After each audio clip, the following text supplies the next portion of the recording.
प्रसङ्ग जानकी मन्दिरको देखि गरौँ हैन। जुन कुरा जानकी मन्दिरमा चाहिँ हाम्रो माननीय हर्क साङपाङज्यूलाई चाहिँ अपमान गर्यो नि, तिमीहरू नस्लावादी मै हुँ कट्टर हिन्दू भन्ने साथीहरूलाई चाहिँ म के भन्न चाहन्छु भने हैन, समर्थन आफ्नो आफ्नोमा आफ्नो ठाउँमा रहला, तलै मेरो म समर्थन गर्दिनँ भन्ने के अरे आफ्नो ठाउँमा छ।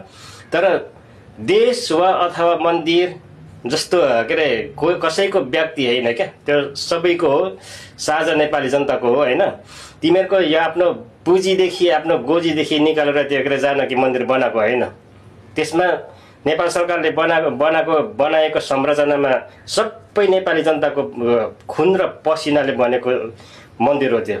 तिमीहरूको बाउले गोजीदेखि टपक्कै लिएर चाहिँ त्यो बनाएको जानकी मन्दिर होइन क्या, साला कुत्ता कुत्तीहरू।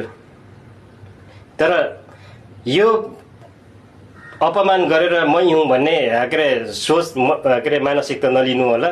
यसको भारी निकै चुकाउनु फेरि मुस्किल हुन्छ। यति कुरा याद राख्नु होइन। अनि मैले बारम्बार के अरे भन्दै आएको कुरा हो, बाख्राले खाएको बालेर बाहुनले चलाएको देश उभो लाग्दैन। 100% ठोकेर भन्छु म।